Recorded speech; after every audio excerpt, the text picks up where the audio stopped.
Tom Phillips, welcome to Weird Sauce. Thank you very much for welcoming us into your world, I believe in the UK somewhere. And could you kindly introduce yourself for the audience of this podcast? My name's Tom Phillips, and I'm speaking from Peckham in London. That's a sort of corner of southeast London that has grown in a sort of luxury trade way over the years. When I first lived here, it was a very poor street. Now it's a tree-lined avenue, a sort of millionaire's row. I remember my mother buying this house for £500. So I suppose if she was selling it now, I wish I could phone her and tell her, do you know what that house is worth? Now, after all these years, it's over a couple of £1,000,000. And she'd be very pleased about that. If she can hear me, she's in the garden behind me under a ginkgo tree, which I planted above her ashes. Very well. And so what is, to the few, I assume in the audience who don't know you, because the vast majority of the audience would know about your work, what is the trade that you've spent your life doing? Well, I'm an artist all day long and every day. If I weren't, I'd be dead already. And one of the reasons for carrying on living is that I've got work to do. If I didn't have work to do, I wouldn't know what to do. So work occupies all edges of my life and all corners of it. Everything that I do feeds into it, the locality I live in, the things I'm interested in, the words that I play with, the portraits of people that I've done.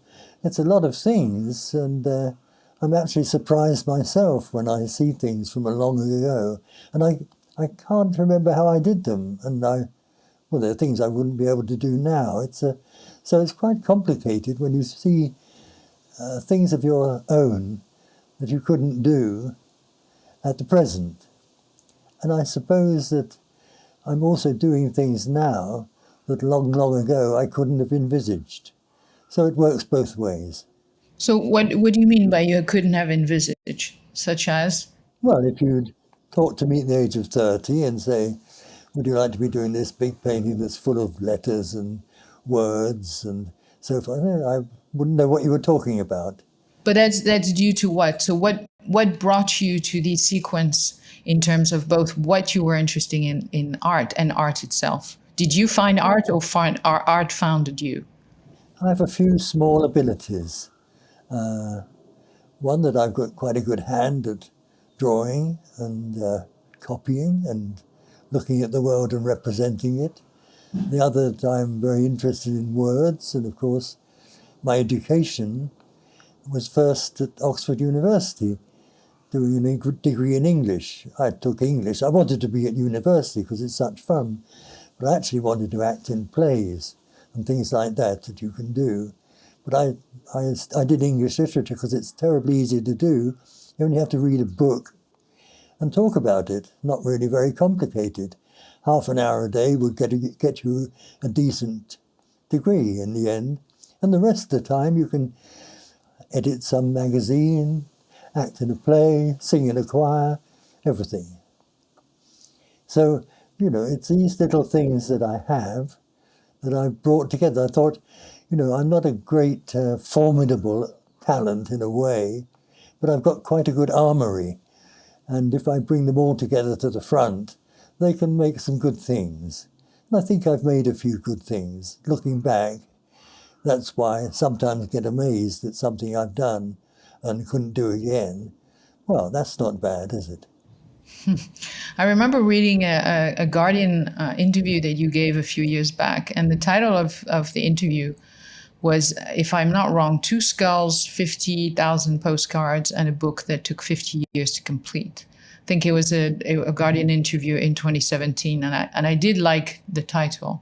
So could you tell us what the title refers to? Well, and let's leave the skulls out. Right. I own a skull. Of course, I own two skulls. I've got one inside my real head and one that I've taken casts from and I've used in different ways. But that's not so much the thing that we're thinking of. The 50,000 postcards I also don't have anymore. They've gone to the Bodleian archive, where they're possibly being used now in ways that I've not been able to, or that I've made things from them. I've used them as the source for paintings, and I've used them to make books about, or just about what people looked like, and so forth. I've forgotten what the other thing was in the list in The Guardian.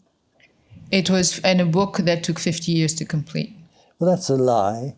Like there are lots of lies in the game of art. You make a boast and you can't do it, or you can do something that you wouldn't have boasted of. The book that's taken 50 years has now taken more than 50 years because I haven't actually finished it. Well, I said I'd finished it once. So in the 6 editions that have appeared of it, it's called A Humiment. The last one that came out from Thames and Hudson was called Final Edition. Like, this is the end, don't bother. And of course, as soon as I wrote the words Final Edition, I started again. So now it's gone, not only it's got another 75 pages from the final edition, which means that I really want there to be a final edition. But it's very difficult to persuade a publisher to say that. I'm working on that. So it's a book that still goes on, 52 years now, I think. But I don't run out of things to find in it because the world changes, and therefore, well, take a word like text. I could have grabbed that word a long time ago, but only now has it got a special meaning. So I can say, borrowing from the words of W.H. Mallock, the author, I can take a bit and use the word text in one of its modern forms.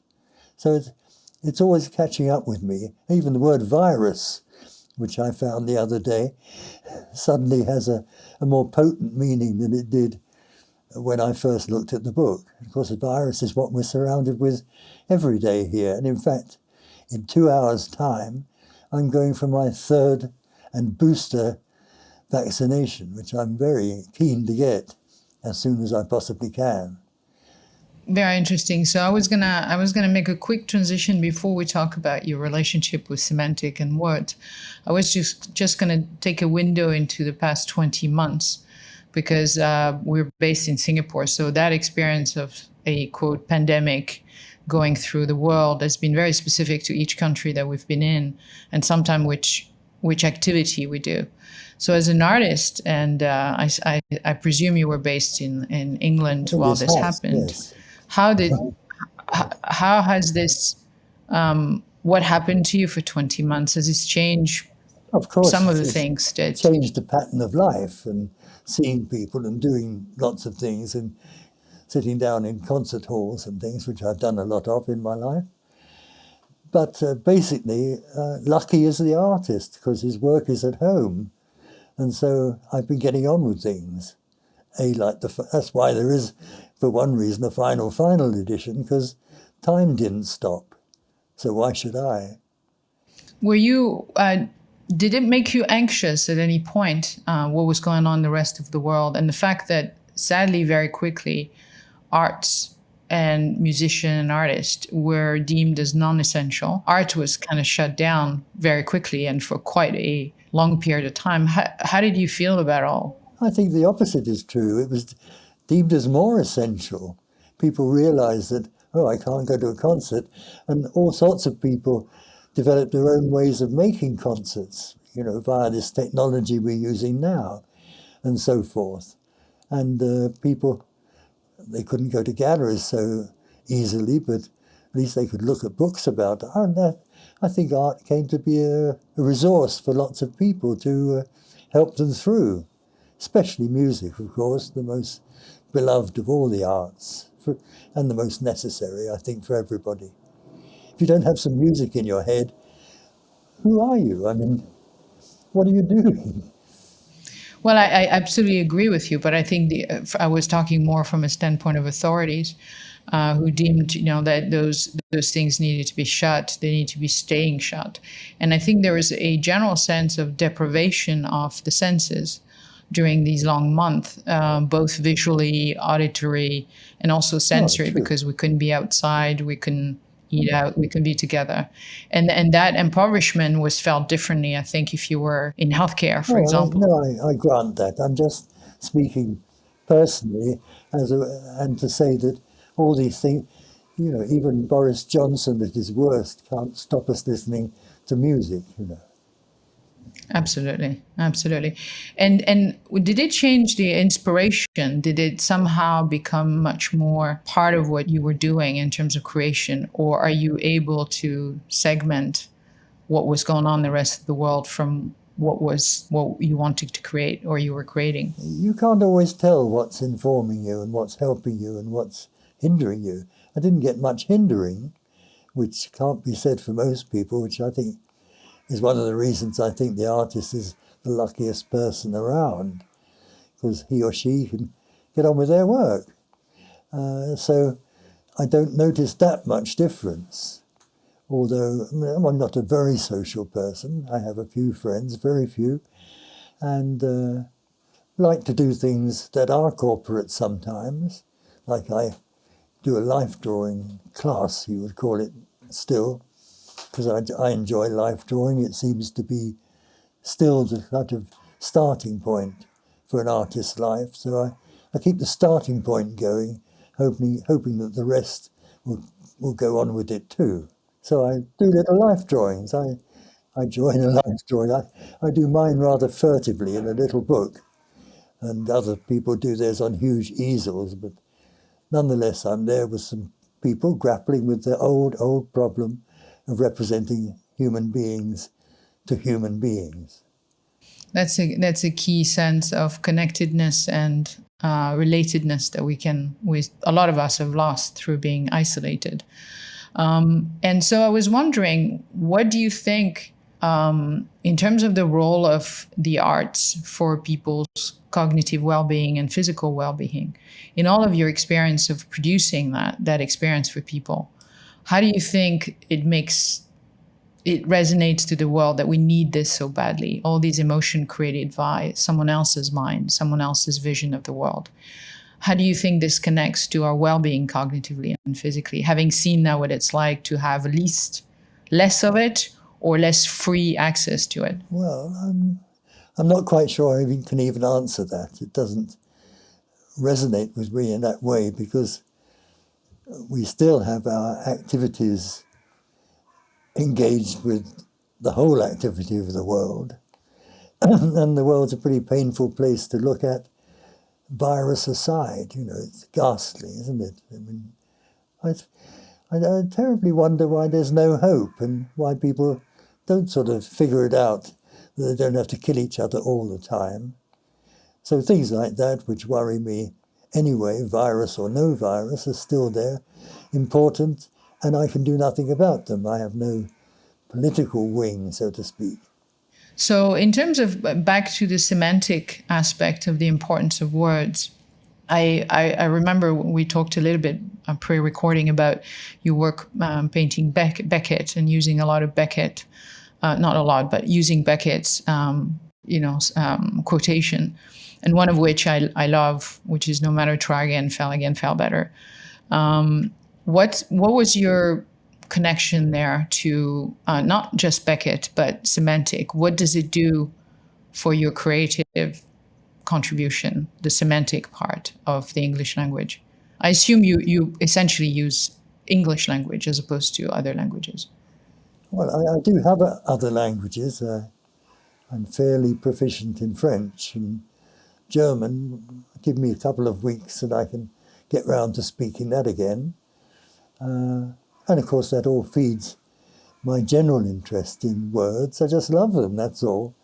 And to mention Beckett, as you said, you have that thing on your wall, which is a print I did of sort of work I did of Beckett, which says, no matter, try again, fail again, fail better. I think fail better is the most brilliant combination of two words I know in the language. Another one given by the same man, Samuel Beckett, my favorite, is when he says, I can't go on. I'll go on. I have that one too. And that's exactly, yeah. Well, at the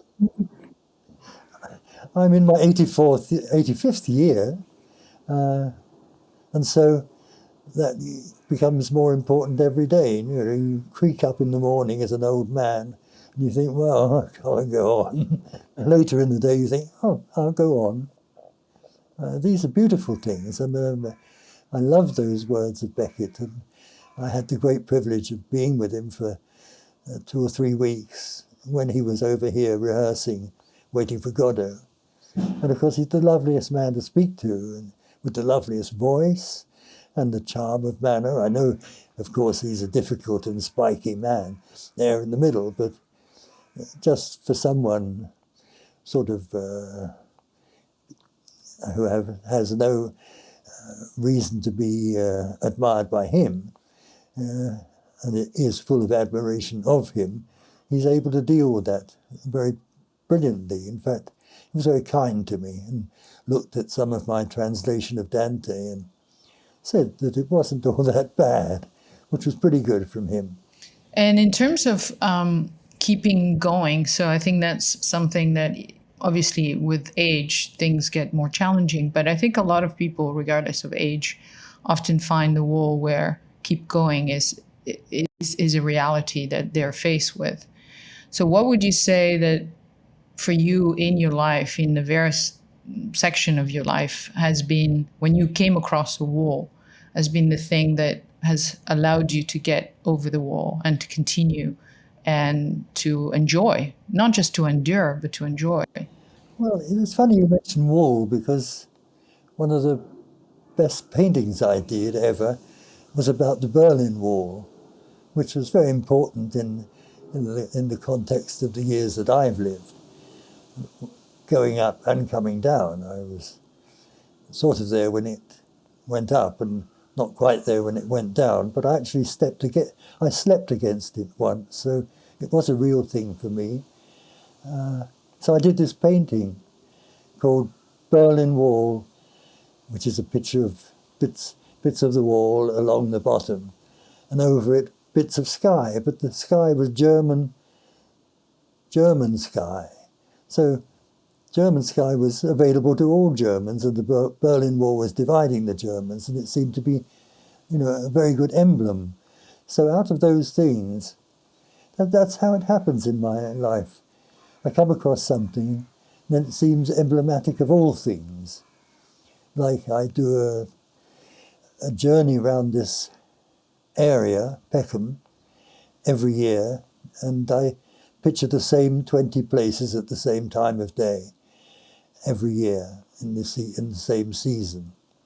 And so that becomes making a circle around my life, and a boundary of sameness and change. And it's wonderful how things seem the same. They're the same every year. And then suddenly a pub becomes a building, and a cinema, actually in the year of British cinema, got knocked down and replaced by a sort of labour exchange place. So all these things you can't tell, and if the project goes on, as I hope it will in other hands, one day there may be leopards in the garden, just as there are cockatoos now, which I wouldn't have believed if you told me 50 years ago there'd be cockatoos in the garden, and they're one of the most prominent birds now. So you capture bits of life in order to own them in a way, and in order to give them in a way. I think that's quite a good recipe.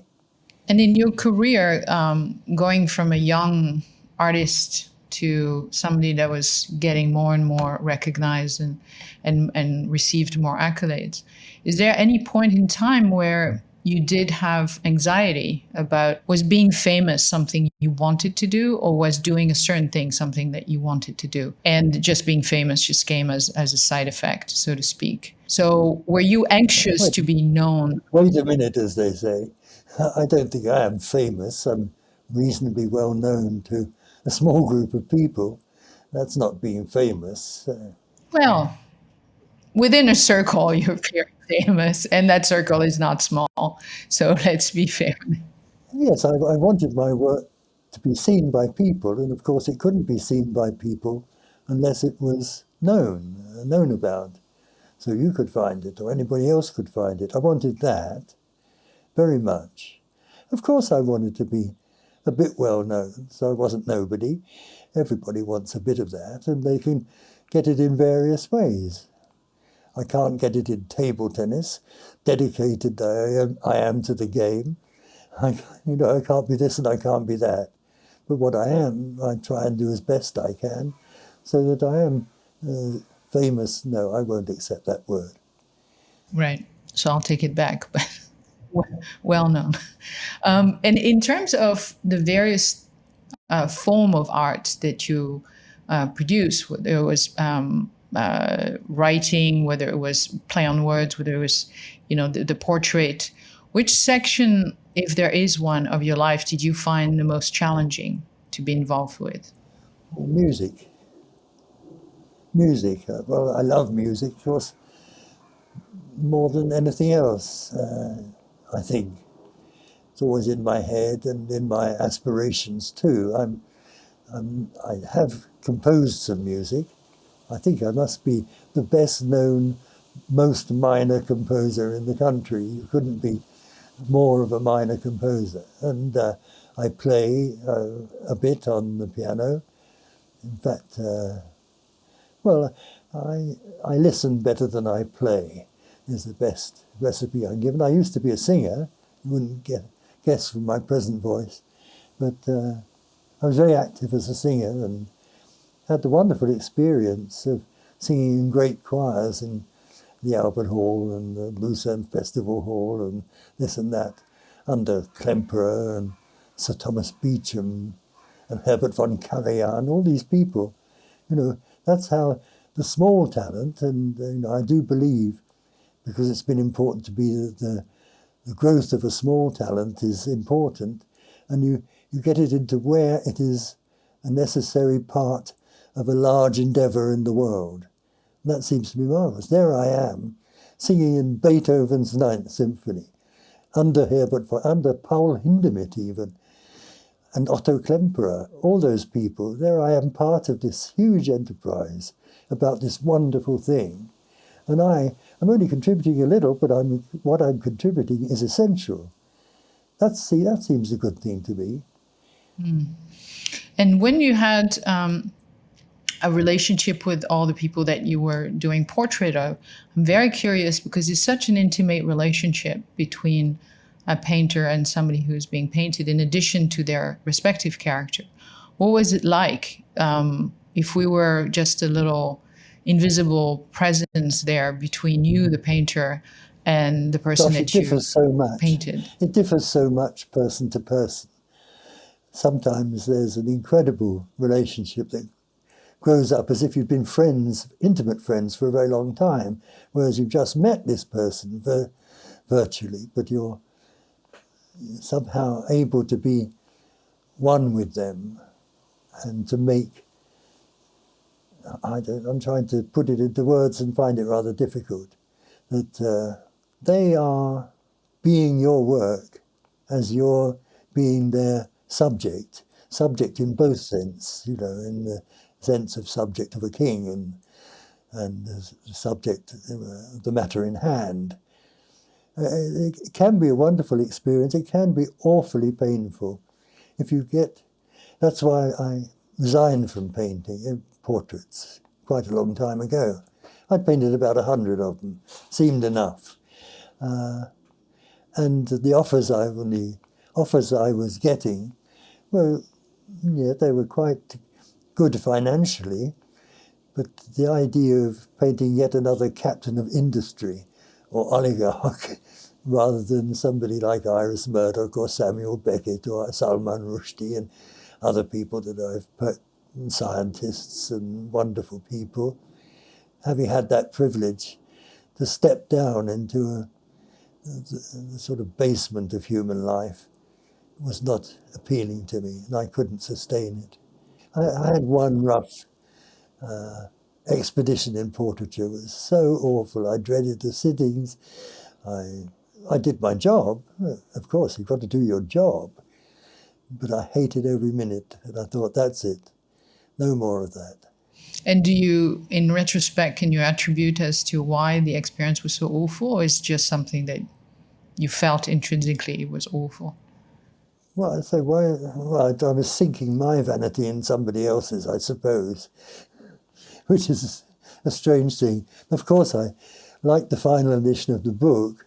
Having said I gave up painting, I've just finished a portrait of a marvellous man called Yusuf Hamid, a man who was involved, of course, in the lowering of prices of drugs for essential purposes in Africa and so forth.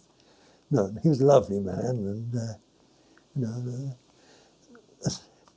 in fact, I've only just met him, but I realise when we were talking that we had sort of met at Wimbledon about 60 years ago, more than 70 years ago, and when we watched Drobny playing somebody at the centre court, and we were both in that room at the same time, and then we got together, strangely enough, 50, 60 years later, in my room, and that was wonderful.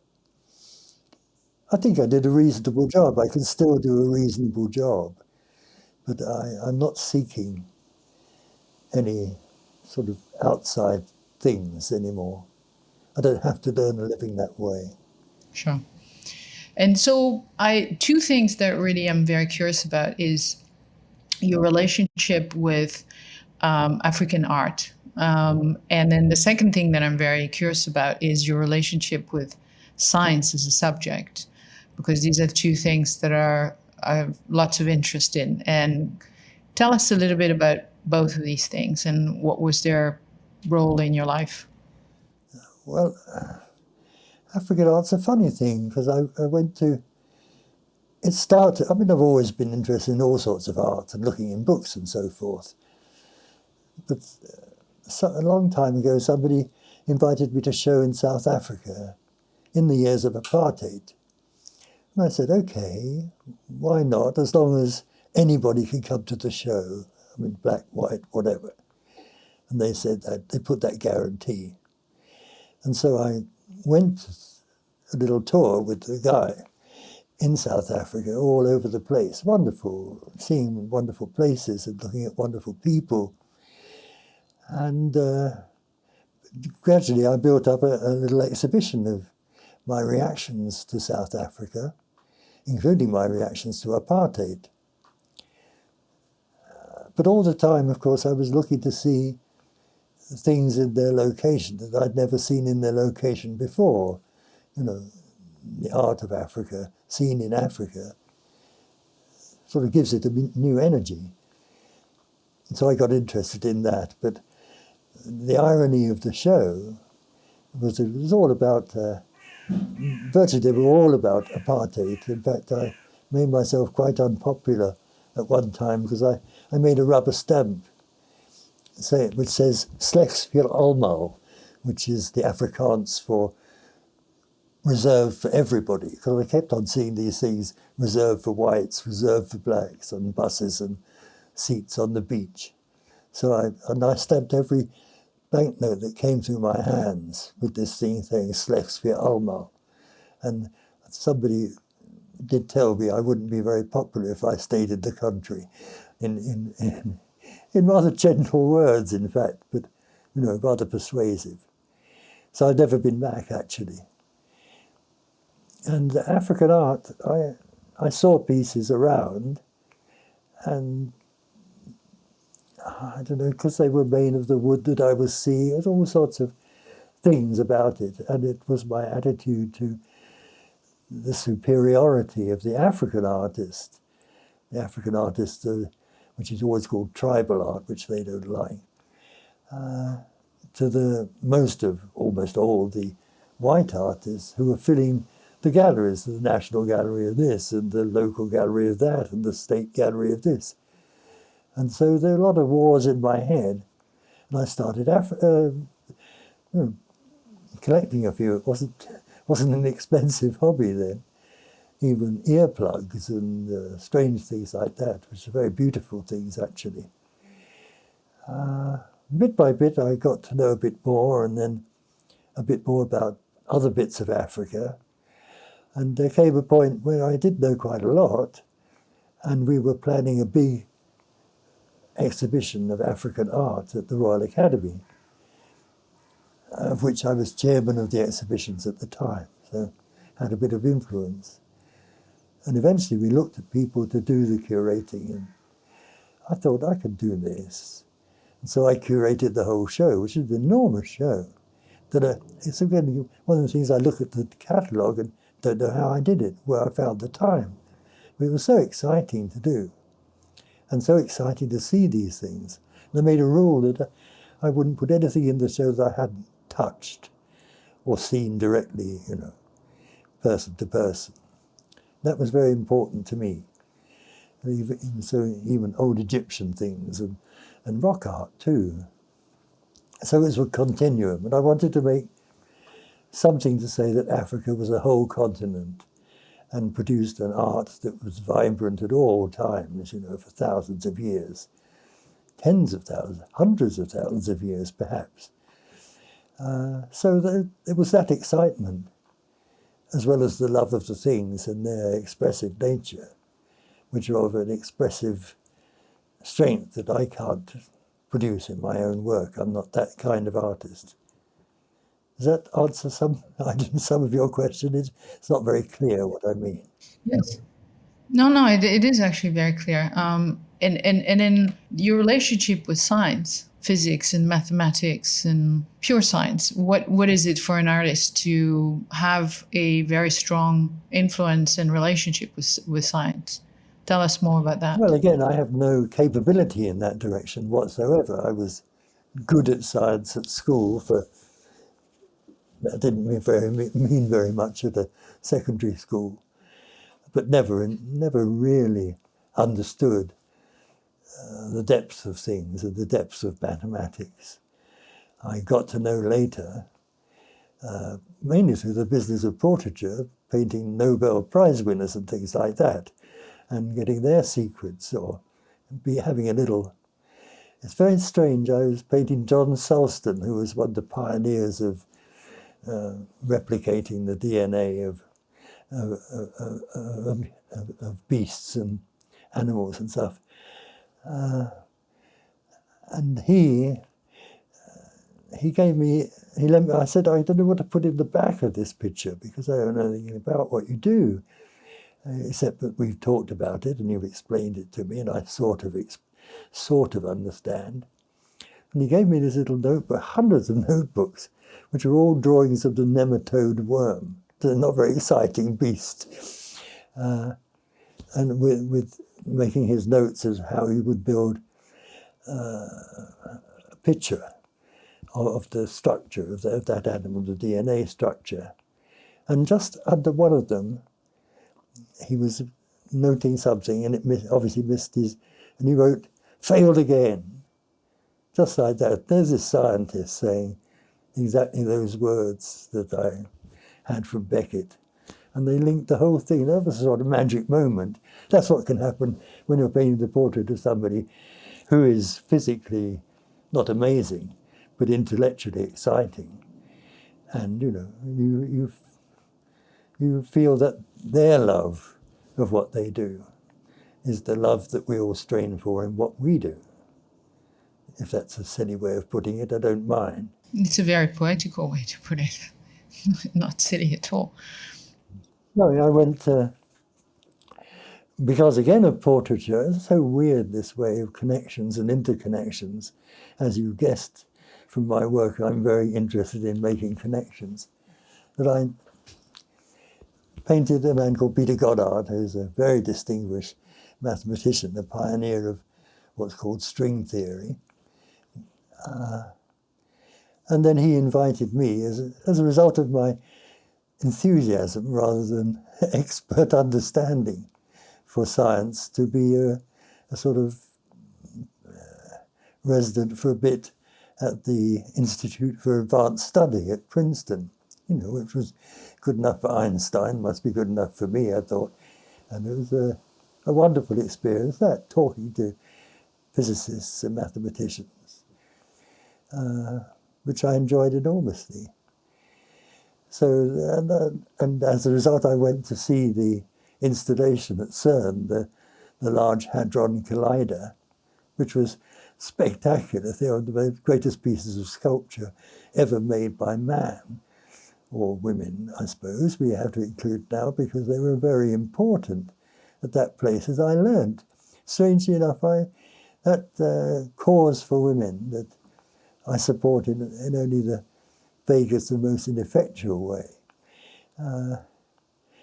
I saw that in the scientific world there were no bars at the present, and at the Institute there were women in the highest realms of astrophysics and things that you and I couldn't even grasp. That was interesting, as well as the Large Hadron Collider itself, which is huge, absolutely huge. And going round it, literally round it, we came upon an exit, and we came out into the sunlight and the landscape on the Swiss-French border. And I looked around, and there, absolutely across 100 yards from me, was somewhere where I had stayed when I was 18 years old on a travel scholarship learning French, this little village. I was amazed at the fact that these things happen in your life all the time. And if you don't make them feed your life, then you're missing something. So that kind of excitement, trivial though it may be, was very important. And the business of science is, I try and keep up with it, But I always get, when anybody talks about quantum physics, I'm always lost after the first 10 minutes. And I realise, because I get a magazine called New Scientist, which I look at, not really knowing what I'm talking about or looking about. And I noticed that many of these articles about this and this about the black hole and so forth, and there's this guy who's probably earning $250,000 a year, top of the whatever it is, and there's this great explanation at the end. He says, and of course we're not sure about any of this. I think, how great to have this job where at the end of an enormous peroration, you can say, of course I have no clue what it's all about really. So we're all on the same ground. It's sort of amazing. I like that. And that's what I like about art, because you can't say it's right or wrong. You can say, oh, well, I really don't know, but here I am, I'm putting it out, or I'm looking at it. That's an amazing thing too, isn't it? You still can say, no, I don't even know why people do these things, what it is. I'm just reading a book now about art from the beginning of the world and so forth. And the why of it seems to be the important thing to me. Anyway, I'm wandering desperately around subjects I don't understand. But as you guess, quantum physics doesn't mean a lot to me. It means a lot to me, the idea of quantum physics. What is going on? I haven't a clue. I can't understand the words. They make up lovely words as they go along, as they call their new units that they find. I mean, a word like Hadron is a beautiful word.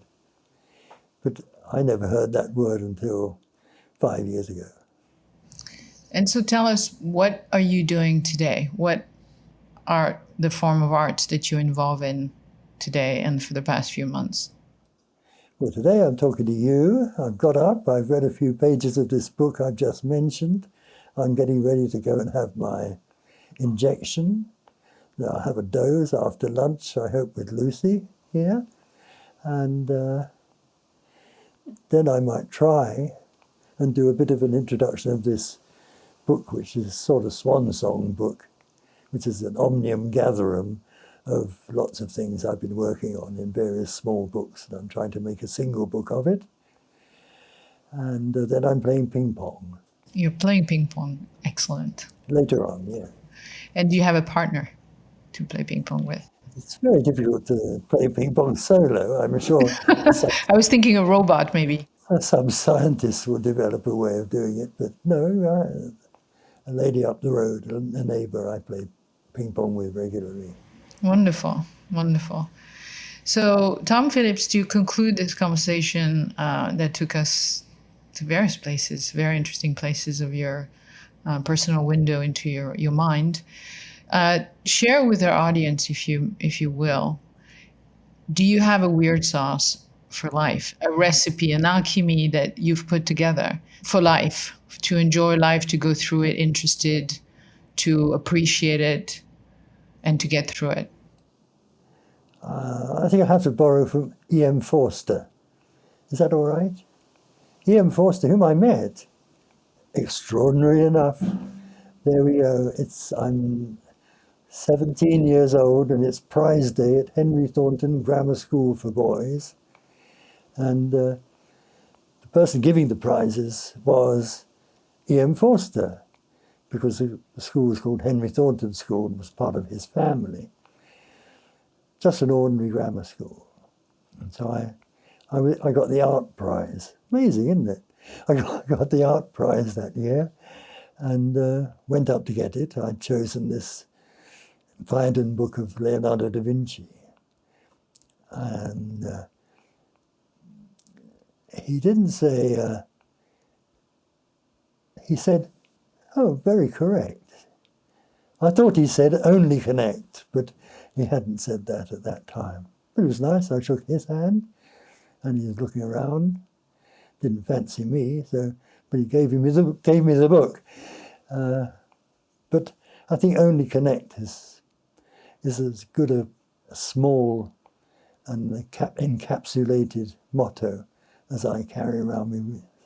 It does just come up all the time in what I do. Only connect this or that. And is the Berlin Wall and somebody's thigh? Or are they all one thing? I mean, everything's exciting and everything joins everything else. And if only people would realize that, they would connect instead of destroy. Destroy themselves, destroy their future, and all those things.